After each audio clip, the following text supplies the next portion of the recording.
Hello and welcome to Witchy Woman Podcast.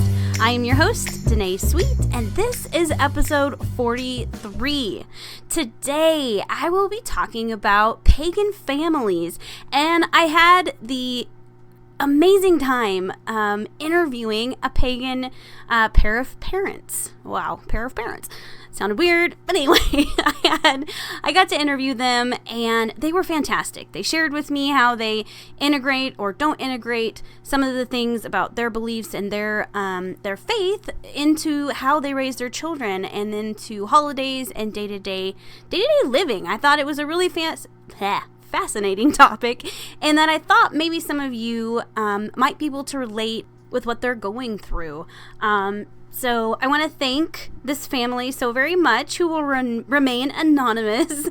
I want to thank them so much for being on the podcast and being brave and sharing their experience with everybody else. I also, after the interview, I'm going to have a really short activity that you can do with your family, whether they're little or big. I thought it'd be fun for the rest of this month to put little fall gratitude activities in this podcast. So kind of like a spell ritual-ish kind of activity that you can do together. Also, I have some freaking amazing news for the Patreon supporter group.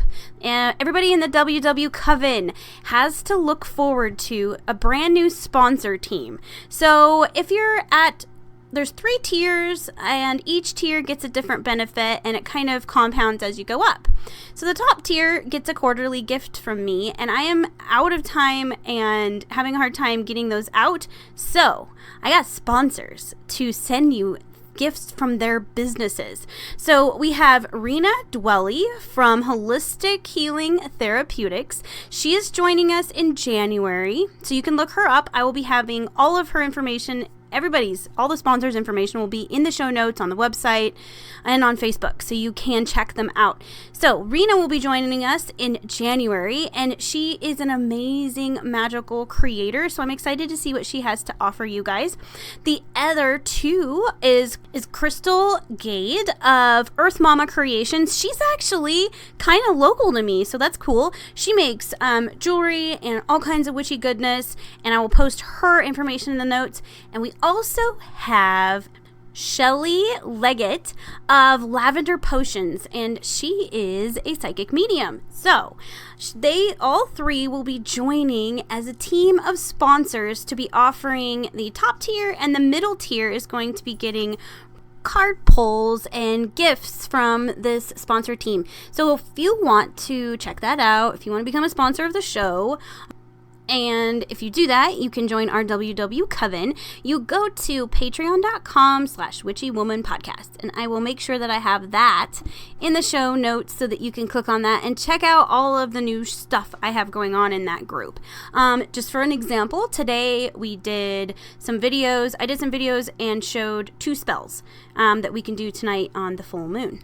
I also wanted to extend a huge thank you to everybody who bought stuff from me, or at least joined the sale on the Facebook group that I was selling in Friday and Saturday. I really appreciate it.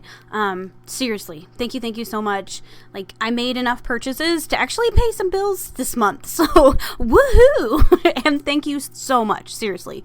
If anybody wants to know where that was, I'll put that in the show notes, because I do have a sale on December 1st, which I'm calling Cyber Sunday. I know that's cheesy, but anyway, I'll be selling my witchy wares on December 1st in the Facebook group Wild Woman Witchery Sales. I'll put that in the little thing too. You can join that group. They have some awesome stuff, and I will be selling on December 1st. Okay, so that was my totally shameful self-promotion, which I hate. Like, my entire body just goes, bleh, bleh, why? But I know I need to do it because bills. Anyway, so I'm going to stop babbling so that you guys can listen to this interview. Thank you so much again for the couple that sat down and talked with me. Okay, so can you introduce you and your wife both to everybody on the podcast? Yes, I am my wife. Perfect. Well, how are you both doing today? It is such a windy day here. It is here too, yeah. Yay, Nebraska. Typical Nebraska. Right? Oh.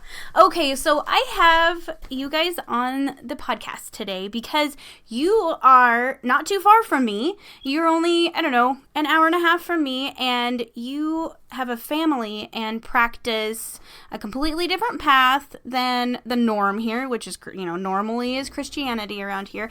And I wanted to get a family perspective of practicing a different path and having children and integrating them into that. So that is why I have you guys on today. Excellent. Awesome. So I wanted to kind of just see, first of all, tell everybody what is your spiritual path? So like for me, I'm technically, I guess I'm a pagan witch is what you would kind of call me. Yeah, pagan witch. I follow more of the green kitchen witchery path, and okay. I'd say I'm kind of floating around trying to figure it out. I know I'm a pagan witch, but I'm kind of eclectic and okay. I'm trying to find out where I fit in. Right, and that's cool. I think technically, I don't know if you want. I hate labels, but I think if you put a label on me, I'm eclectic witch was probably the most accurate label you could think of. Yeah. So, you guys have children. How many kids do you guys have? 2 boys. 2 boys. What are their ages? 9 and 11. Oh my gosh. Is your house just constant, like, chaos? Yes. I always said, like, I have one child. I have a 17-year-old girl. And I see boy moms and go, how do you do it? Like, I'm squeamish, so when I see, like, a toddler eating their boogers, I'm like, and like my mother-in-law had only boys, and she's like, I don't see anything wrong with that. I'm like, Yeah, that's norm. And I grew up with, my 2 sisters were a lot older than me, so I was in between 2 boys, so I wouldn't know what to do with their daughter. Yeah, and that's what, like, my mother-in-law, she's like, I don't know what I would have done with a girl. Like, she's very equipped to having boys. I think it definitely works out how it's supposed to work out. Yeah. Yep. Okay, so you being a practicing pagan family, do you integrate your children into your practice? Absolutely. Okay. Absolutely. That is so cool. So how does that work? So say it's a full moon and you guys want to do something. How does that work for you as a family? Well, for one, both of our boys, especially our oldest, they have crystal collecting, I don't know, obsession. Yeah, and that's okay. Kind of like us. Yep, same. And so, that's a big thing for them. And taking all of their crystals off of, from their room and setting them out so they can charge and cleansing them, that became kind of a big thing. That is so cool. And, intention in my practice anyway is everything, and right. When we're doing a house cleansing or something along that lines at our house anyway, putting up barriers or something like that, and they want to help with it, I think that's excellent because their intention is pure. Right. And, if they cleanse their room to keep nightmares away, it's going to happen because their intention is so pure and they're so concentrated on that one thing. That is so cool. That's very empowering to give children the, hand over the reins, basically, saying, okay, you don't want nightmares or, that kind of stuff in your life, then here are the tools to get rid of it. That's pretty cool that you're able to give that to your boys. Yeah, and we kind of feel it out. It's not like we're just going to throw them out there and say, there you go. Right. We'll kind of feel it out. That is so cool. If there's something that needs dealt with by us, we'll step in. Oh, absolutely. That is so freaking cool.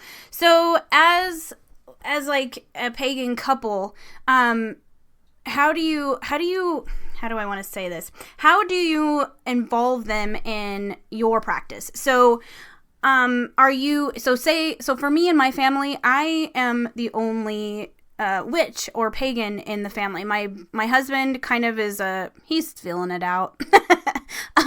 And my daughter, she kind of marches to her own drum. She believes in some kind of version, I guess, of Christianity, but not total. I don't know how to explain it, but more agnostic. We'll just call it that. So when I do my rituals, it's usually by myself. And I've always thought it'd be really cool to have my family involved. But for me, it's a fine line between going, okay, I want you to do something you don't believe in because I want you to do it with me. So I never ask. So how cool is it? Like, I'm seeing your family as like this cool, like, witchy family, and it just fascinates me. Do you involve them in deity worship or nature, or how does that work? Most of what I practice is nature worship. That's how I was raised, becoming pagan. We didn't have a label for it back then, so right. We didn't call it that. But, anyway, involving them, we have a big family altar that's so cool. Any one of us can go to at any time. But we all have our own little sacred space as well. Right. And we all thought, Carrie and I thought that was necessary. Yes, we can have an altar that we all can go to and work at, but we still need our own area, depending on what you're working on. Right. So that is so cool. So, how does that affect? So I am in a very small community, and I'm out of the broom closet, as I say. So how is it in your town as far as the community reacting to you, or your kids? Like your kids in school, do their friends know that they are little baby witches? Yeah, but I don't know if I'm not sure exactly what all their friends know. Yeah. I guess that would be a good thing to find out. Right. But, right. I know some of the teachers are aware. As far as the community where we live, because the boys are bused to school 2 miles away. We always joke about our census. It's 99 people and a couple animals. So we don't have a school in our town. So they're right. just a couple miles away. But, okay. The town we live in is very focused around the church. And considering that in my younger days I went to church there and, just tried it out. The neighbors, once we started coming out of the broom closet, they got a little standoffish. They're not as open to walk up to us and talk to us now, that's for sure. Right. But I don't know if that would be a bad thing. I say, that's not always bad. That's awesome. So, I know, like, because of me, my daughter gets bullied every once in a while because of what I believe and because I live out of the broom closet. So, do your kids, like, for me, it's Yule, it's not Christmas. That sort of thing. Do your boys know the difference, or do they celebrate Yule as opposed to Christmas? Like, how does that work for you guys? In our family, outside of our house, we're the only pagans. Right. So we kind of combined. That's cool. We combined, and we could be doing burning of the Yule log and something like that. And my family that doesn't practice paganism or witchcraft, they have no idea really what's going on. Right. It's just part of the Christmas party, Okay. And so we just kind of tie it together. Out of our family, we have the biggest house, so we always, any party that's ever held is held here. Christmas dinner, Thanksgiving dinner, whatever. That's so cool. We kind of combine it. But then when everybody leaves, we do our own thing. and it's kind of our special celebration. Well, that's cool how you, like, balance it out for them so they can still have the commercial version. They can do the Christmas thing and still feel involved in, like, what everybody else is doing. But they also have, like, this secret part of Christmas that, for me, that's what I feel like Yule is that special part of Christmas that it's mine. Like, that's, it's my special time that I hold for myself during that season. And we do too. We do the in-laws, and we go to do Christmas dinner and all that stuff, and they do the presents and all that, but we still burn a Yule log, and I observe my witchy holiday after everything, kind of like you guys do. And I find that it's a cool balance. It lets you kind of still be involved and not feel like I'm excluded from Christmas, but I don't have to involve them in my practice and have them all over my back. That's kind of how it works here. So another thing I had, so like when you're exploring your own spirituality with a whole family of pagans, to me, I find it fascinating because paganism and our path in general leads a lot for exploration and what resonates with you. And how do you give that to your boys? Do you give that in books, or do they go online, or do you guys have, like, I don't know, fireside chats about it? Like, how do they learn, I guess, is what I'm getting at. Chatting about it, mainly. And that's only when, because 9 and 11, they most of the time really don't care. Right. Yeah. And that's what it is.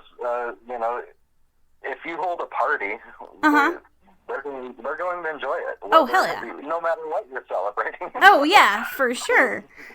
That is so cool. So you said, Carrie, you were kind of just exploring your spiritual beliefs and all your roots and stuff. Who started it? So did your husband become interested in paganism first, and did you kind of learn from him, or did you start and he learned from you?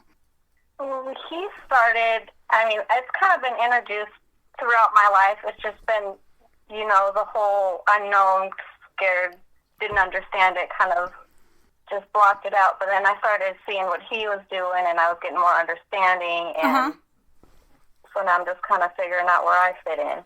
I think that's really cool. I like that a couple can explore a new spirituality without limits. It seems like, you're allowed to do whatever you want and also be connected to him with your spirituality, and the same for him. And I think for me, that's what's special about kind of this path, is that my husband may not be on the same path, and I'm allowed to explore and be who I want to be, and I can involve him in my path if I want to, or if he wants to, but it's not it's not set in stone. And I think the fluidity of this spiritual path is what drew me to it in the first place. I think there's nothing set in stone, and I love that. Yeah. That's a lot of what brought me, I say, back to paganism. Like I said, when I was a child, going to sweat ceremonies and that, you didn't have a label for it. And that was life, So then when we moved back to the Scottsbluff area, we tried the whole church thing. I actually taught Sunday school for a short time. And the reason I got out of it was because, there were a couple reasons, and I don't like bashing on other religions, and there's bad apples in every religion. Oh, absolutely. But I didn't feel right, if a child was going to be a child, I didn't feel right saying, hey, if you do that, and you don't repent, then you're going to the scary place. Right. Yup. I didn't feel comfortable doing that, so that's when I kind of stepped back and I said, you know what, I need to go back to what I did when I was a child, because that's where I felt closest to my guides and deities, right. And not sitting in a pew. Absolutely. So I want to go back to your earlier days. So when you talk about going back, you mentioned a little bit ago about being in a sweat lodge. So does your spirituality have Native American roots? Is that where it kind of started? Yes. I'm an enrolled member with the Choctaw Nation of Oklahoma. Oh, wow. But I was raised northern Nebraska Panhandle and southern South Dakota. Oh, okay. So, and my stepdad, he enrolled member of Pine Ridge Reservation, and he kind of opened it up in the beginning to going to sweat lodges and stuff, and then he passed away. Mm-hmm. And we moved further north into South Dakota, and I believe everybody crosses paths for a reason. Oh, for sure. And met a friend of mine there in South Dakota. We're still friends. And his grandfather was a pretty well-known medicine man. Ooh. And had a sweat lodge there in Hill City. Mm-hmm. And so I started going with him, and as a child, about my boys' age, you start going and you tend the fire, and that was a big job, because you couldn't have the sweat lodge without the fire, and so it was a powerful job. That is so cool. And then started sweating from there, and then years down the road, meeting more people, and all of us getting our native names, and got adopted. It's called a hunka ceremony. Uh-huh. And we were adopted by now my adopted mom. Uh-huh. And so then when we moved to Scottsbluff, we kind of, I don't know, lost touch with it. Mm-hmm. And so that was what I meant by going back to my roots. I love that it's all a spiral. Yep. It really, really is. I think that's really cool that you are going back to something that you were taught before we get, I think when we're young, like your boys' age, it feels so innocent. They're able to take in experiences and enjoy them, and then, we get a little older and we start getting jaded, and life happens and steps in and kind of pushes you all over the place. And I think, especially for me, I'm kind of the same way. I didn't start out that way. I touched on paganism a little bit when I was in high school, and then life got in the way, and I came back to it, and it feels so much like home. And I think, I don't know, there's something really cool about going back to something that you had when you were a child. It makes me feel like I went full circle and I've completed it, and it feels good. Yep. Absolutely. I agree 100% there. Yep. So what do you guys do as a couple? So I'm solitary. So when I go in for a full moon ritual or new moon or any kind, a Sabbath, for me, I'm always by myself. It's quiet. I meditate. And I've always wondered what it's like to be able to do that with somebody else. Do you guys have specific roles you take on? And how does that, just kind of talk about how that works for you guys? We really just roll with it? Go with it. Yep, whatever. We're kind of solitary together. Yeah. Well, that makes sense. And we kind of do our own thing together. Do you? So, if we're doing a ritual on a Samhain or, any other Sabbath. Yeah. We kind of just roll with it. We try to try new things, and if it feels comfortable, we'll do it again, and if it doesn't, then and we at least can say we tried it. And, right. That's pretty cool. I love that you guys are able to share it and try different things and not feel pressured. When you're talking about it, it doesn't feel like you put any pressure on each other to make it a certain way. You just kind of all right, let's try this. and if it works, it works. If it doesn't, it doesn't. I think that's very, very cool that you're able to do that as a couple, as a married couple, and share that, and then still have the freedom to go, okay, let's experiment with something else. I think that's really cool. And I guess as far as roles in it, we do kind of bring our own thing to it. Like I said, I follow more of the green kitchery witchery, kitchen witchery. Right. And so I do a lot of herb magic. Mm-hmm. And Carrie does more astrology. So we kind of tie it in together. And, right. So, depending on,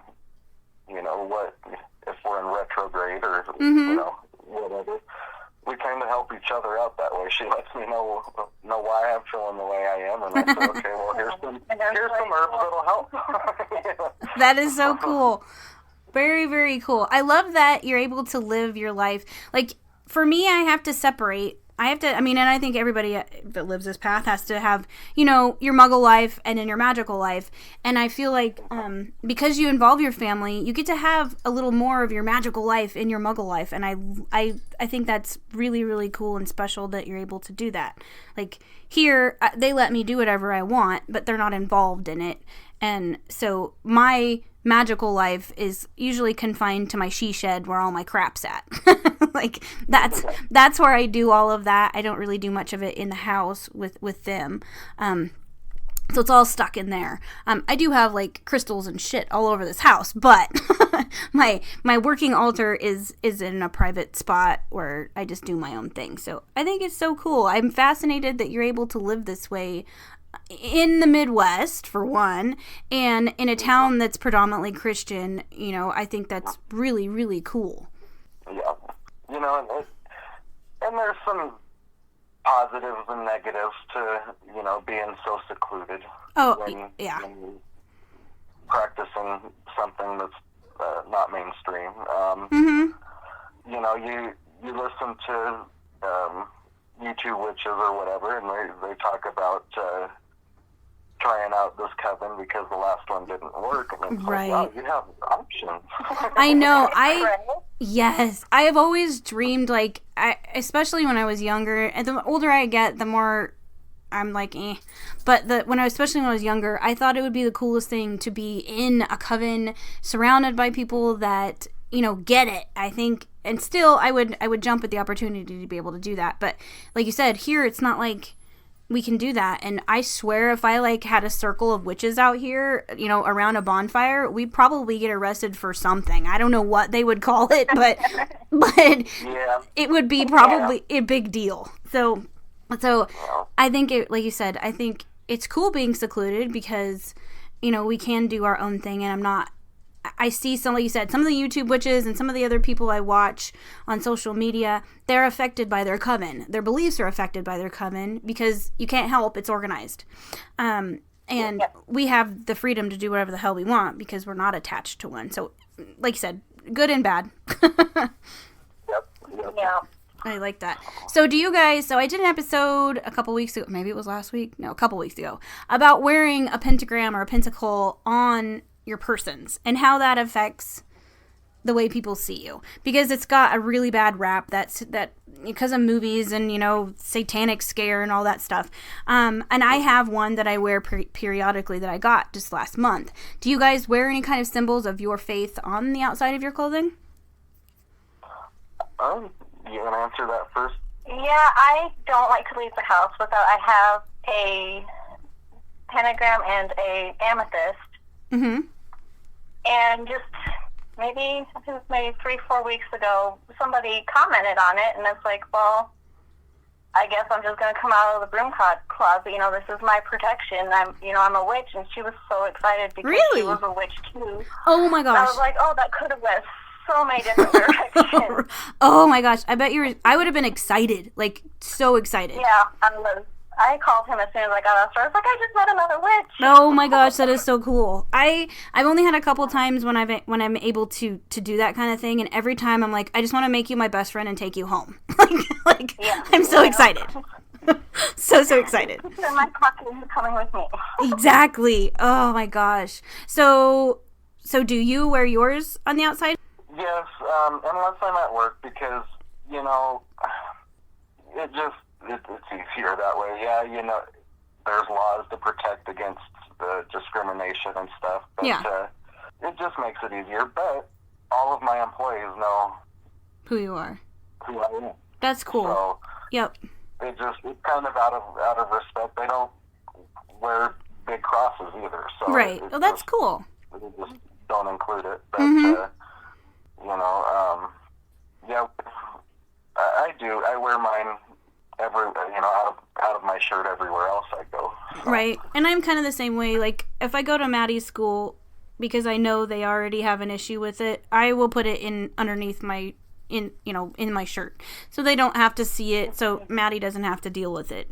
So I'm kind of the same way. In certain places, if I'm just out and about and I'm not necessarily here doing things in the community, I'll wear it wherever outside my clothing. But I'm you become kind of hyper aware of what reaction it could cause. So I think I'm kind of the same way. Sometimes it's out, sometimes it's in.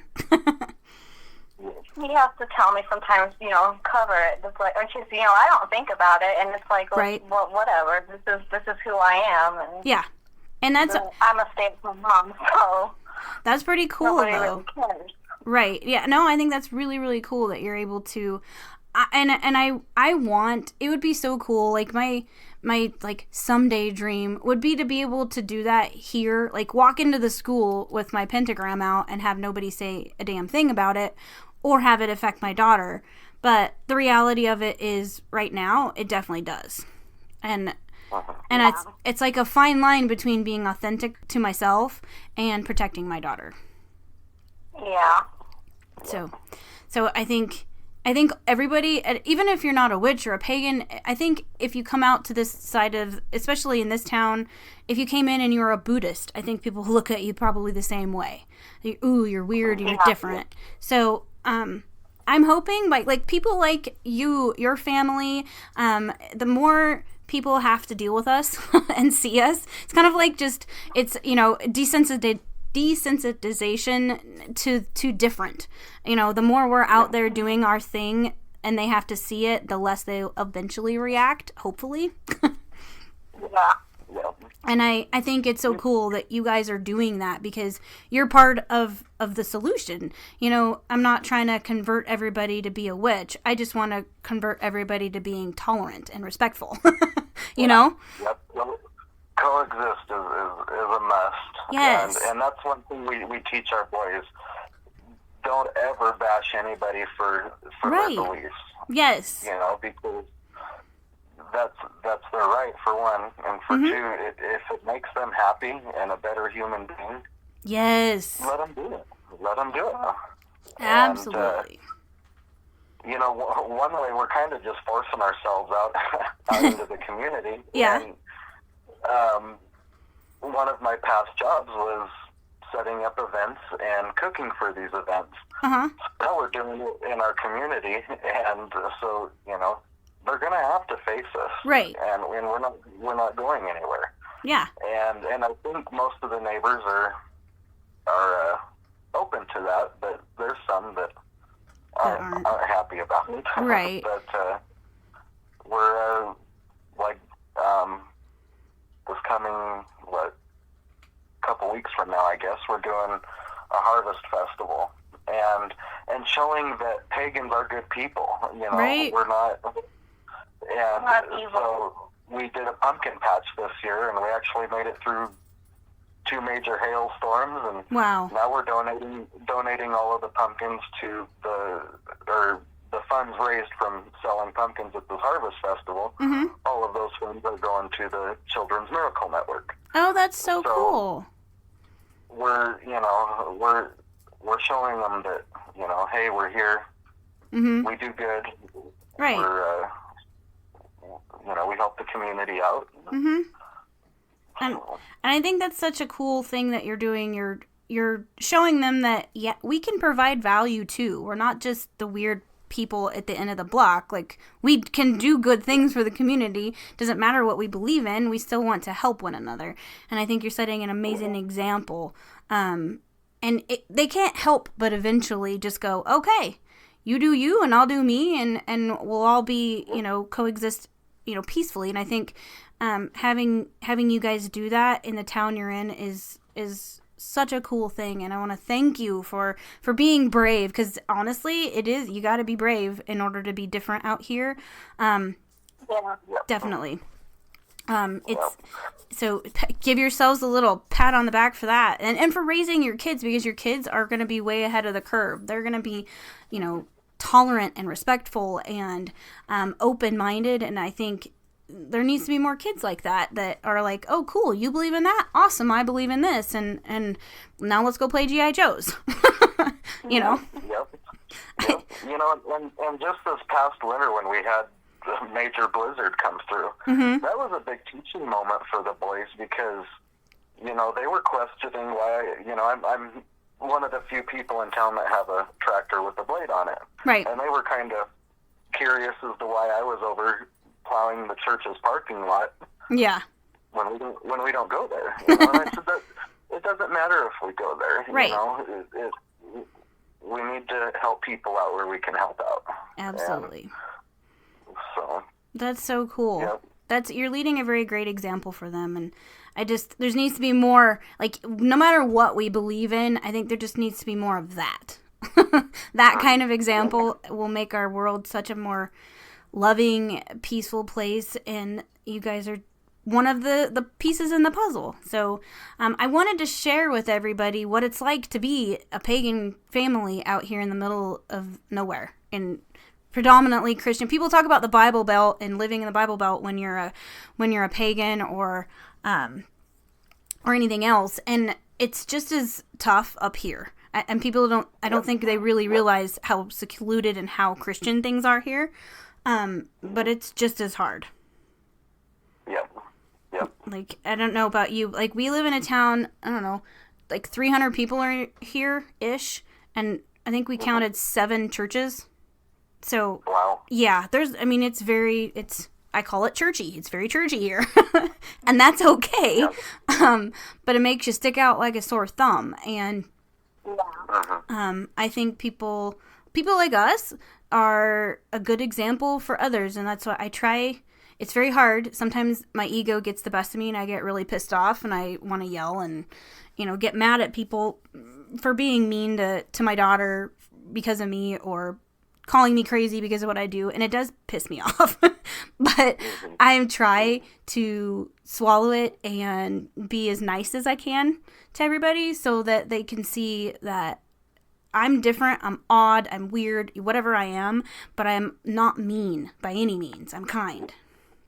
Yep. That's what made it, so easy coming out of the broom closet to my family. They already knew I was weird. I've got skulls of several different animals, and I've got, the Halloween decorations never get put away. Right. That's how I decorate my house. Yep. This is the best time of year to go get decorations. Yup. So my family always knew I was weird, but right. It was a good learning curve for them too. Oh, I bet. Hey, we're not evil people. We don't.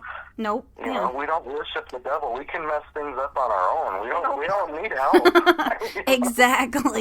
Exactly. So, do you see your boys? Do you think that they'll follow the same path? Like, once I get their kids, they're gonna want to just do kid stuff for a while. But do you see them maybe following the same paths once they get a little older and interested in spirituality? Our oldest has really embraced it.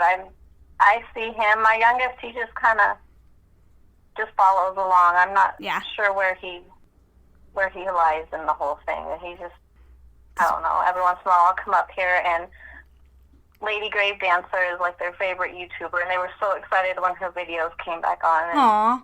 Or they'll listen to that song, I am pagan. Yeah. And I'm proud. Screaming it through the house. Oh my gosh, that sounds so cool. That sounds cool. I just want to go to your house and make midnight margaritas now. That's what it sounds like. That is so cool. Well, I'm excited to share this with everybody, because the family part of being pagan is something that we haven't really talked about a lot. And I want people to know that it's doable. It sounds scary. And a lot of people I've gotten emails, hey, I am pagan, my daughter or my husband's pagan. We're afraid to even share this with our kids because we're afraid that it's going to make it too hard for them. And that's why I wanted you guys to come on and to tell everybody, yeah, there's going to be drawbacks, but it's totally, if you can do that here, then you can do it in a bigger place. Easy. Mm-hmm. And the best advice I would have for that is, like we said, if you're holding a party, the kids are going to have fun because it's a party. Right. But use that as a teaching moment and say, hey, this is why we're celebrating this. Oh, yeah. Get into it and tell them, whatever you want to practice or whatever path you want to go down, that's your path. Right. That's your choice. This is our path, mm-hmm. And you're welcome to join us on this walk. But if you don't want to, that's fine. Mm-hmm. We're not going to hold it against you, or and that's what we told them. If somebody comes up and says, something bad about us or the path that we're on, yeah, just tell them you have your beliefs, we have ours. Right. Don't cry over it because that's not going to help anything. Use that to teach people. Yeah. Yep. I think that's a beautiful moment to teach them. That's mm-hmm. very cool. Very cool. Well, did you have anything you want to impart on our listeners before we go? Like as a couple and as parents of pagans, did you have anything else you would like to impart on them? I don't think so. Just include the kids in it. It's mm-hmm. not. And don't force it on them. And just say, hey, this is what I'm doing. Would you like to come? See what kind of ritual or whatever we're doing. And if they don't, then they don't. Mm-hmm. I love that. That's good. Yeah, I like to give them the option, but I don't want, I never want my family to feel like I'm trying to convert them. Yeah. But they're open. If you want to go on the she shed and, do some full moon stuff, you're more than welcome to come out there. So, yeah. But yeah, I think you guys are a good example. And like I said, you should be very proud of yourselves as parents and as a married couple to be living your truth and showing your kids that you can live your truth. Even if there's some setbacks, there's still so many positives to being authentic rather than hiding. And I realize some people are going to have to hide for their own personal reasons, and that's nothing to be shameful about either. No. But I definitely want to commend you for stepping out into your truth and into the public, especially in our area. I've tried to kind of paint a picture of how it is to live here. And it's funny, one of my friends who was an online friend, and she'd never been in this area, she visited us a couple weeks ago, and we've explained to her we live in a very small town, and she got here and she was like, oh my god. The ruralness, there's no Walmart, we don't have anything here but a gas station and some railroad tracks. That's it. So she had no idea. Our town has a rock shop, which is cool. That is very cool. One right down the street. Yes. And a post office. Yeah. Yep. And see, that is what we have. That is, yeah. And I don't think people realize that we are that separate from mainstream, social stuff. So you being you is very special. And I just want to say thank you for being one of those people that I feel like you're like, the torchbearer out there going, all right, I'm going to blaze a trail for everybody, behind me that would like to follow and do their own thing and not be ashamed or scared of doing that in this area. So you guys are awesome. Well, thank you. Cool. Well, I want to thank you so much. Seriously, thank you for coming on. Thank you for sharing your family with everybody and talking about it on air. I know that's kind of scary to come out and do that sometimes, but thank you for doing that for us. No problem. I hope it took him quite a bit of convincing to get me up here. Well, I'm glad he did. I definitely wanted to have a couple because in my experience here in this area, I've never met another couple that practice together. So when I first met you guys, I was like, that is the coolest couple I've ever met. so I've always had like this fascination with how you are and how this all works for you. So thank you for enlightening all of us.